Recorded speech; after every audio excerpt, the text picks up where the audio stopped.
ada ratusan, mulai dari catatan-catatan ketika S2, jadi makalah-makalah ketika S2, makalah-makalah ketika S3, kemudian adalah catatan diskusi di Fakultas Syariah IAIN STAIN Purwokerto pada waktu itu, kemudian catatan-catatan jurnal, kemudian kitab. Beliau salah satu yang bersifat manuskrip yang menjadi masterpiece-nya adalah kitab Al-Burhan. Ini sedang dalam proses kodifikasi hari ini, pencetakan. Kemudian beliau juga terlibat dalam penulisan terjemah Al-Quran terjemah bahasa Bani Masa, dan banyak sekali yang lainnya yang tidak mungkin saya sampaikan di sini kan terlalu banyak. Kemudian ini masalah tulisan, kemudian material, yaitu yang paling nyata karyanya adalah pondok pesantren.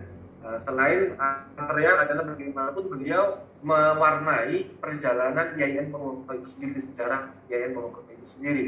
Tetapi secara personal beliau lebih, secara individu dan personal itu lebih ke pondok pesantren. Kemudian karya-karya beliau yang lainnya adalah sisi ilmiah. Sisi ilmiah adalah ketika beliau melakukan konstruksi keilmuan, khususnya di dalam dunia pesantrenan. Bagaimana keilmuan dibangun, kemudian bagaimana kita membangun konstruksi pemikiran bagi santri, mahasiswa. Mahasiswa kenapa? Saya perhatikan satu-satunya beliau dosen yang ketika melakukan takhrij hadis itu benar-benar dibawa alam hadis itu sendiri, dibawa ke rumah, langsung di pesantren begitu, dihadapkan dengan turos-turos yang primer. Bagaimana mahasiswa itu diajak untuk menggali sampai menemukan, sampai merasakan sendiri, gitu. Apalagi yang ketika di pesantren itu benar-benar luar biasa. Kemudian yang terakhir adalah bidang spiritual. Karya-karya beliau adalah baik yang sifatnya warisan maupun kemudian beliau memix beberapa aurat dan kutuah-kutuah ini adalah keteladanan yang sampai hari ini bisa dirasakan oleh anak-anak ideologis beliau, yaitu para mahasiswa, santri, kemudian kolega. Yang kedua adalah anak-anak biologis beliau, yaitu anak-anak keturunan beliau yang sampai hari ini karya-karya itu tetap bisa lestari. Kemudian bicara epistemologi, kita tarik, ini agak saya percepat. Bicara epistemologi, sumber hukum, sumber keilmuan menurut beliau dalam pengamatan saya secara pribadi, itu ada beberapa selain yang sudah kita pahami sebagai suatu hal yang prima, yaitu Quran, hadis, dan turos-turos di pesantren dan buku-buku ilmiah. Dalam pemahaman saya, epistemologi beliau itu salah satunya adalah bagaimana ilmu itu bisa kita dapatkan. Pertama adalah yang menurut saya adalah ibadah makhluk. Ini sering sekali beliau sampaikan, baik secara pribadi di lingkup pesantren maupun di kalangan dakwah-dakwah beliau, di ceramah-ceramah beliau yang banyak kita bisa temukan di media sosial. Ibadah makhluk ini merupakan sumber inspirasi keilmuan, yaitu pertama adalah membaca Quran. Membaca Quran adalah ibadah makhluk yang ketika kita bisa bercakap-cakap dengan Allah melalui media Quran itu sendiri. Yang kedua adalah sholat ini beliau beberapa kali memberikan insight, memberikan tawaran pemikiran ketika kita sedang gundah, ketika kita sedang dihadapkan dengan permasalahan, dihadapkan dengan persimpangan kehidupan. Beliau menawarkan untuk sholat malam. Ketika dihadapkan dengan kesulitan ekonomi, kita dihitungkan untuk setengah diwajibkan untuk sholat duha. Nah ini menjadi sumber pengetahuan. Kita menemukan pemahaman. Ternyata banyak sekali permasalahan yang sifatnya fisik yang bisa diselesaikan dengan hal-hal yang sifatnya non fisik, yaitu peribadahan. Yang kedua, sumber pengetahuan lainnya adalah pendidikan pesantren. Untuk memahami jagat raya ini, dunia ini, memahami kolong bumi ini, itu paling awal adalah kita mendekati dengan pendidikan pesantren, yaitu pendidikan agama. Karena pendidikan agama menjadi kunci bagi sebuah keberhasilan, kebahagiaan, kesuksesan hidup seorang di dunia ini maupun di akhirat. Kemudian pendidikan formal, ini mix. Jadi beliau itu tidak pernah hanya pendidikan salafiyah, begitu tidak. Tetapi pendidikan formal ini tidak bisa ditinggal. Dan ini dibuktikan kepada seluruh anak-anak ideologis beliau. Apalagi anak biologisnya. Jadi pendidikan pesantren, pendidikan formal, ini dua hal yang tidak bisa dikotomi atau ditawarkan salah satunya. Ini harus include pendidikan pesantren, adalah juga pendidikan formal. Yang keempat adalah literasi. Jadi sumber pengetahuan itu adalah dengan cara membaca. Ini beliau adalah seorang pembaca yang kuat. Saya memperhatikan sendiri setiap malam, setiap sampai jam 1 malam itu pasti membaca. Walaupun membaca Quran tadi ya, kembali ke atas, membaca Quran. Jadi yang kedua, nanti kalau sudah jam setengah 1 itu masih membaca kitab, kaji nanti di kelas-kelas madrasah. Nanti jam 4 pagi itu sudah jam 3:30 itu masih sudah tahajud. Selalu begitu selama tahun-tahun saya hidup satu rumah sampai kemudian rumah sendiri, memperhatikan benar-benar luar biasa. Ini sebenarnya sebuah sumber untuk bagaimana seorang itu mendownload, mengakses sumber-sumber keilmuan langsung yang berasal dari sumber keilmuan itu, yaitu Allah Subhanahu wa taala. Kemudian sumber keilmuan lainnya yang bisa didapatkan oleh seseorang itu adalah dengan organisasi atau diskusi sosial. Organisasi ini kita dapatkan dari kita interaksi sosial, baik interaksi sosial, diskusi sosial dengan masyarakat. Yang kedua adalah interaksi sosial secara dalam lingkup organisasi, artinya memang dengan adanya nizam atau organisasi. Itu kita bisa mendapatkan pengalaman-pengalaman yang tidak bisa kita dapatkan dari pesantren, dari pendidikan formal. Dari organisasi ini kita bisa melakukan pengembangan diri. Yang kelima, sumber ilmu pengetahuan adalah qudwah atau keluarga atau keteladanan. Sumber ilmu pengetahuan itu adalah keteladanan. Jadi tanpa kita itu membaca dalam arti membaca aksara, tanpa kita itu membuka jadi qudwah atau keteladanan ini adalah ilmu kehidupan. Jadi kita bisa mempelajari keteladanan seorang baik dengan pandangan kita langsung, pengalaman kita langsung, maupun dari membaca perjalanan hidup seseorang dengan buku. Kita bisa mendapatkan ilmu pengetahuan. Yang selanjutnya, ilmu pengetahuan itu bisa kita dapatkan dengan cara praktek keilmuan. Ini penting sekali, maka di dalam pesantren itu ada istilah sorogan ya. Sorogan itu masih berjalan. Disitulah bagaimana murid itu diajar untuk bisa begitu ya. Kemudian praktek untuk menjadi ustaz. Kalau di kampus itu ada takrib hadis itu langsung mahasiswa itu bagaimana diberitahu caranya, langsung praktekkan. Bagaimana supaya beliau anak-anak itu bisa seperti sebagaimana beliau. Nah yang terakhir yang tidak kalah pentingnya, cara memperoleh pengetahuan, wawasan, pemahaman adalah dengan cara dialog, tirakatan. Beliau adalah orang yang dalam pengakuan istri beliau adalah orang yang senantiasa puasa Senin Kamis, tidak pernah putus, kecuali sangat masyakoh sekali semenjak sebelum menikah sampai meninggal dunia.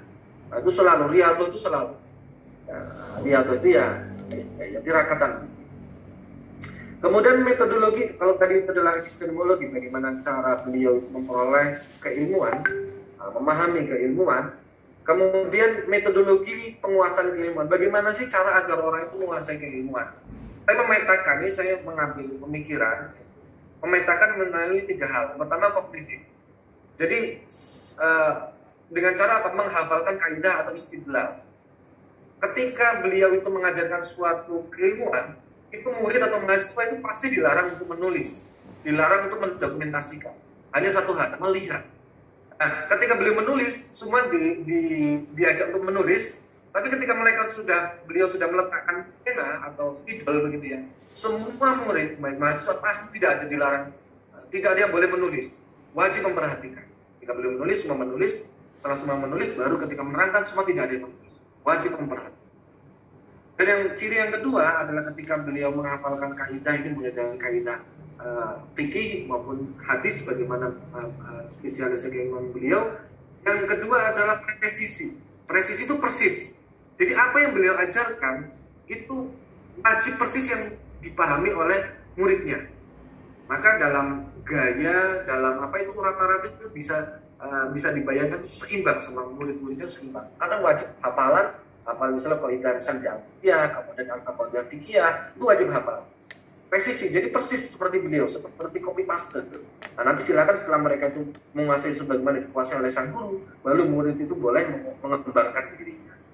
Nah, jadi memang begitu, seperti model yang dikembangkan adalah presisi. Jadi memang plek-jiplek bahasanya begitu ya.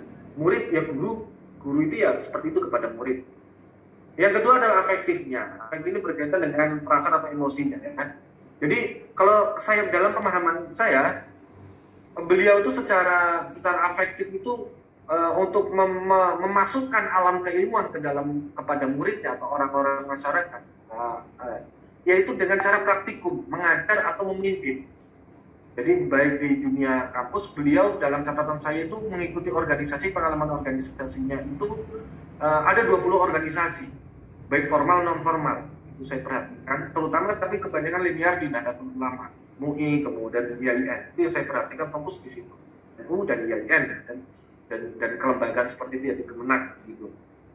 Dan di masyarakat aktif di beberapa yang masih linear dengan apa yang menjadi bidangnya. Pertama praktikum, cara afektifnya mengajar atau memimpin secara organisasi. Jadi kampus organisasi ekstra beliau sangat aktif sekali untuk mendampingi adik-adik beliau di PMII, kemudian mungkin di bawah generasi ya di NU dan sebagainya untuk melakukan pendampingan, dan termasuk di pesantren. Pola organisasi santri itu benar-benar digerakkan secara optimal, sehingga masing-masing anak yang memiliki leadership itu memiliki kesempatan untuk memimpin dan untuk melakukan pengembangan diri. Kemudian afektif yang lainnya adalah komitmen moral terhadap keilmuan. Beliau orang yang sangat menekankan, menyayangkan ketika orang yang alim tetapi kok tidak diamalkan. Soalnya banyak sekali teman dalam mendidik murid-muridnya itu ketika misalnya kok sholat, kok tidak jamaah, pondok, kok tidak ngaji, itu merupakan komitmen moral yang selalu ditanamkan. Kemudian ketika psikomotorik, dalam pemahaman saya beliau itu menerapkan 3 hal yang sebagaimana beliau adalah penganut atau pengikut Naqsabandiyah Qadiriyah, yaitu proses takholi, akali dan tajali, pengosongan, penghiasan. Dan nanti akan ketika kita sudah takholi, pembersihan diri, pengosongan diri atau pembersihan diri dari hal-hal yang sayyi'ah, yang buruk, ya, kebodohan, kemalasan, kemudian hal-hal yang tidak baik dalam hati kita, dan kemudian menghiasi dan mentakhalikan hati, maka muncullah tajali, pemahaman, kemudian kehendak untuk menjadi orang yang baik. Ini metodologi penguasaan keilmuan.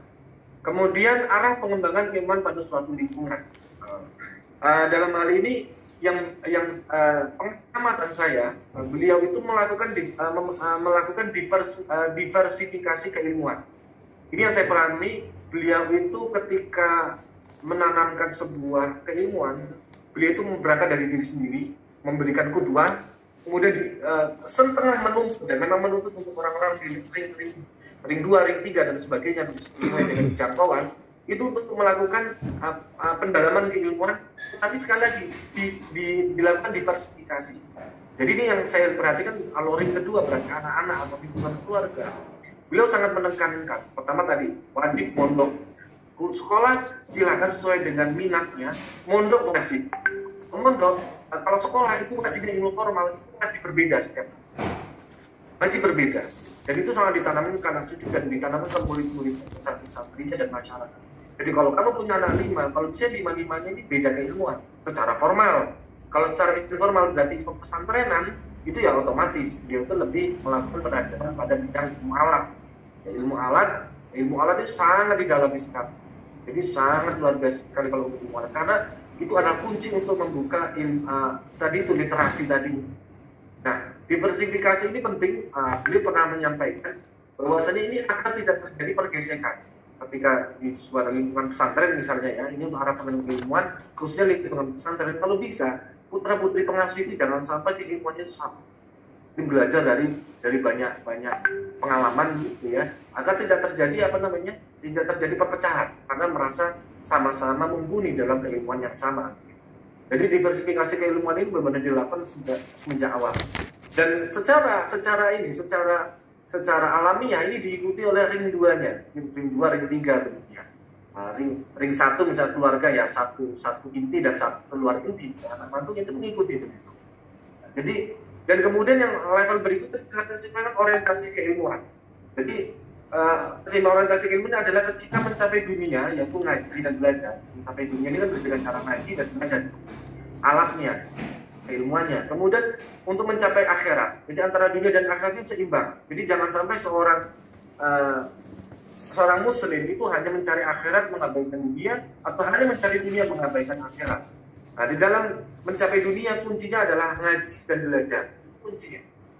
Sedangkan mencapai akhirat ini banyak sekali, tetapi saya perhatikan ada beberapa domain. Yang pertama adalah sedekah. Beliau adalah orang yang sangat loman, membiasantrikan sampai 11 santri sampai ke S2, sampai berjalan sampai hari ini. Kemudian melakukan semacam gerakan altruistik, ya, gerakan wakaf tunai untuk pendidikan anak cucunya. Jadi sudah mewakafkan sekian ratus juta untuk anak cucunya itu S2, S3, mondok dimanapun, dan itu sifatnya adalah biaya santri. Jadi jangan sampai ada yang terkendala belajar hanya gara-gara biaya. Kemudian adalah sholat sunnah dan riyadhah mujahadah. Ini orientasi untuk yang akhirat. Kemudian yang sampai ke tajalinya yang saya pahami, yang saya tangkap adalah makna kehidupan. Beliau memberikan beberapa makna kehidupan. Salah satunya adalah ini yang menjadi kunci, yang menjadi domain dan dipahami bersama adalah ilmu itu wajib diamalkan dan amal itu wajib ilmiah. Ini yang terkadang dalam beberapa pendekatan, misalnya pendekatan tasawuf begitu, ini dengan saya pribadi sering kita melakukan dialektika, kan? Karena banyak sekali ternyata ilmuwan amal ini yang dilakukan itu ternyata ilmunya masih tersimpan atau dari arah yang lain. Ini itu. Kemudian hal yang lainnya adalah masalah komitmen untuk berjuang. Beliau itu orang yang tidak pernah berhenti ketika sakit, tidak pernah mengeluh ketika capek. Mengeluhnya ya ketika tugas itu sudah selesai. Itu sangat terkenal sekali. Beliau termasuk orang yang sangat perfeksionis. Jadi kalau memang tidak mampu, jangan memaksakan diri. Itu kuncinya begitu. Ini kemudian saya berikan daftar pustakanya sedikit, terutama dari profil keluarga Sakinah. Beliau merupakan terpilih sebagai keluarga Sakinah tingkat nasional tahun 2015, dan banyak prestasi yang lainnya yang mohon maaf tidak bisa saya sampaikan.